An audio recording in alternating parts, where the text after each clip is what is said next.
तो ड्रामा की स्टार्ट में हम बताते हैं कि एक प्लैनेट है जिसमें एलियंस रहते हैं और उस प्लैनेट का नाम है स्टार सी।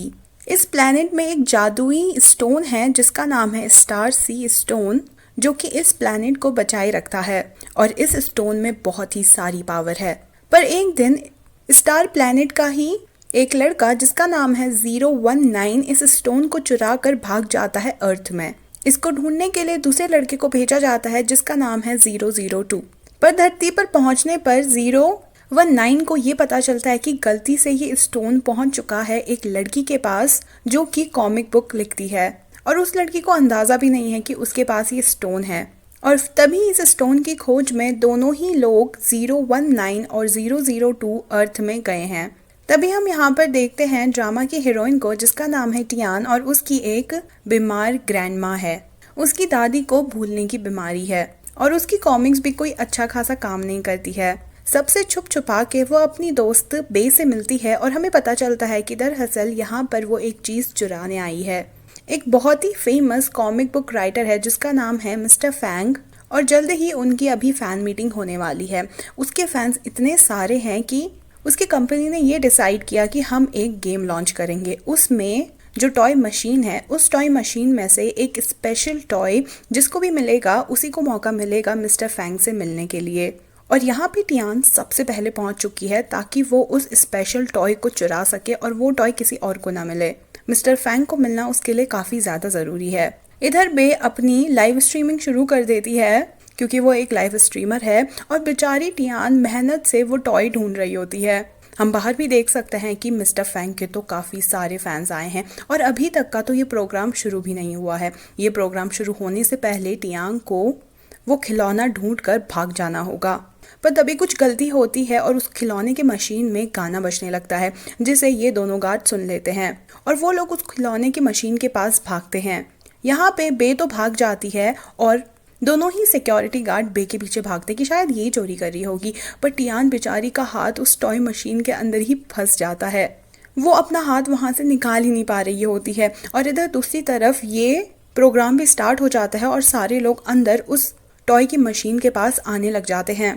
तभी गार्ड टियान को देखते हैं और उससे पूछते हैं कि तुम यहाँ क्या कर रही हो, अभी तक तो प्रोग्राम भी स्टार्ट नहीं हुआ है, क्या तुम चोरी कर रही हो टॉय की? पर तभी वो देखती है कि सारे के सारे लोग रुक चुके हैं, सब लोग पॉज हो गए हैं, और पता चलता है कि ये सारा काम इसने किया है जिसका नाम है 002, जो कि स्टोन ढूंढने के लिए अर्थ पे आया है, और इसके पास एक बोलने वाला तोता भी है। इसी ने ही सारे लोगों को पॉज किया है ताकि ये 019 को ढूंढ सके, जो कि स्टार सी स्टोन को चुरा कर अर्थ पे आया था। अब सारे लोग रुके होते हैं पर 019 नहीं रुकता क्योंकि वो एक एलियन है। साथ ही इस जादू का असर टियान पे भी नहीं पड़ता क्योंकि उसके पास स्टोन है। तभी 002 019 को पकड़ने जा ही रहा होता है कि यहाँ पर ये बोलने लगती है, अरे अरे भाई साहब प्लीज़ मेरा हाथ ना इस मशीन से निकाल दो, मैं फंस चुकी हूँ।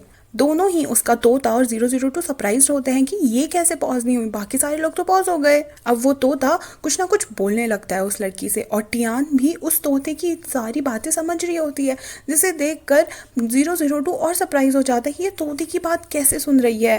तभी वो अपनी रोबोटिक आंखों से उसका पूरा का पूरा बॉडी स्कैन करता है। उसकी स्किन ह्यूमन होती है, उसका बॉडी ह्यूमन होता है, वो पूरी की पूरी ह्यूमन होती है। पर वो लोग फिर भी सरप्राइज होते हैं कि ये हमें सुन कैसे रही है।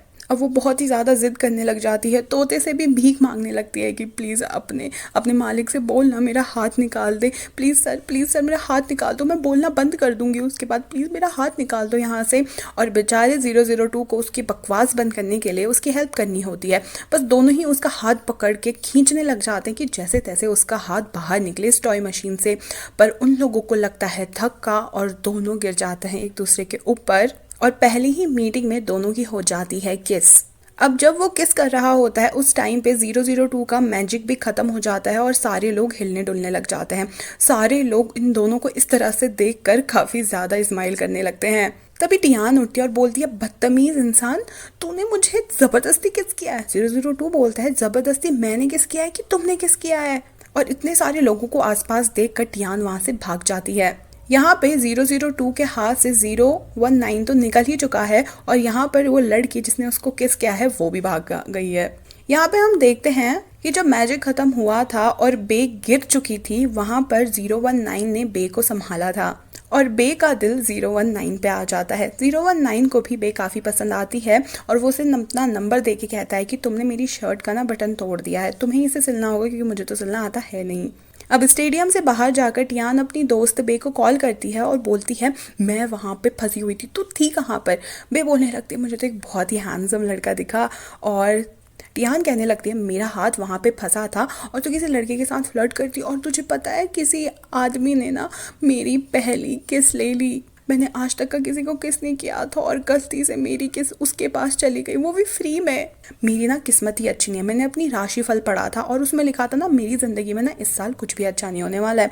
पर बे काफ़ी खुश होती है क्योंकि उसको तो काफ़ी अच्छा लड़का मिल चुका होता है। अब यहाँ पे टियान अपने घर पहुँचती है और उसकी दादी बोलने लग जाती है यहाँ पर ना बहुत ही बड़ा चूहा है, मेरी जो छोटी नातिन है ना टियान, वो बहुत ज़्यादा डर जाएगी इस चूहे से, चलो हम जाकर ना इस चूहे को मारते हैं। क्योंकि उसकी दादी को भूलने की बीमारी है, इसलिए उसको याद ही नहीं कि उसकी छोटी सी पोती टियान बहुत बड़ी हो चुकी है। अब टियान और दोनों ही उसकी दादी मिलकर वो चूहे को ढूंढ ढूंढ कर मारने लगते हैं। इतना ज़्यादा आवाज़ हो रहा होता है कि वहाँ की मकान मालकिन आ जाती है और टियान को गुस्से से अपने पास बुलाती है। वो बोलने लगती है उसको ले जाकर कि तुम्हारे पापा ने ना मेरे से बहुत ज़्यादा पैसे खाए थे और वो मर गए, उसके बाद तुम्हें और तुम्हारी दादी को मेरे ऊपर छोड़ के चले गए। मैं तुम्हारे खाने का ख्याल रखती हूँ, पहनने का ख्याल रखती हूँ, तुम्हारे रहने का ख्याल रखती हूँ। ठीक है, मैं मानती हूँ कि तुम मेरा गुण नहीं कर सकते हो, पर कम से कम तुम तमीज़ से तो रह सकते हो ना। इस बार भी तुम्हें तुम्हारी सैलरी नहीं मिलेगी। और यहाँ पे टियान काफ़ी सरकास्टिक तरीके से जवाब देती है इसे कि हाँ मैं मानती हूँ मेरे पापा ने बहुत सारे पैसे लेकर चल बसे हैं और आपने मुझे अपने फटे पुराने कपड़े दिए, बचा हुआ बासी खाना खिलाया और इतनी गंदी बदबूदार जगह में रखा। मैं आपका एहसान आखिर कैसे भूल सकती हूँ। मैं ज़िंदगी भर आपकी नौकर बन के रहने को तैयार हूँ। आपको मेरी पे नहीं देनी है ना, मत देना। और इतना कह के वहाँ से चली जाती है। वो अपनी दादी के पास पहुँचती है और वो कहती है कि चलो बैठ के ना हम कार्टून देखते हैं। उसकी दादी कहने लगती है नहीं नहीं तू मत देख, मेरी जो छोटी पोती है ना टियान, वो आके मेरे साथ कार्टून देखेगी। टियान फिर अपनी दादी से बोलने लग जाती है अगर कल मिस्टर फैंग मुझसे मिल गए ना तो हमारे पास एक बहुत बड़ा घर होगा और फिर आप अपनी छोटी पोती टियान के साथ बिना किसी फिक्र के कार्टून देख पाओगे। वहीं दूसरी तरफ 002 पहुंचता है अपने घर और अपने सर को कॉल करता है, यानी कि दूसरे एलियन को जो कि स्टार सी प्लैनेट में रहते हैं। उसके सर बोलने लगते हैं तुम्हें इतने सारे साल हो चुके हैं 019 को ढूंढते ढूंढते, पर अभी तक का तुम उसे ढूंढ नहीं पाए हो या फिर तुम उसे शायद ढूंढना नहीं चाहते। यहाँ से हमें पता चलता है कि 002 और 019 बेस्ट फ्रेंड्स हुआ करते थे और 002 को खुद नहीं पता था कि 019 इस तरह का धोखा देगा खुद के ही प्लैनेट को। 002 रिक्वेस्ट करने लग जाता है अपने सर से कि वो पूरी मेहनत करेगा उसे ढूंढने की, और ऐसा उसके दिमाग में कुछ नहीं है क्योंकि वो पहले उसका दोस्त था पर अब नहीं रहा उसकी हरकतों के कारण। पर उसके सर उसको वार्निंग दे देते हैं कि अपनी सारी चीज़ें पैक कर लो क्योंकि तुम अब वापस याले प्लैनेट आ रहे हो अर्थ को छोड़ के। और यहीं पे ही इस पार्ट का एंड हो जाता है। तो ये एक बहुत ही अमेजिंग एलियन और ह्यूमन की लव स्टोरी है और दूसरे एलियन और ह्यूमन लव स्टोरी से ना काफ़ी अलग है। तो अगर आप इसका सेकंड पार्ट देखना चाहते हैं तो कमेंट कर ज़रूर बताना कि आपको ये पार्ट कैसा लगा और क्या आपको भी ये ड्रामा एक्साइटिंग लग रहा है। Thank you so much for watching, bye bye.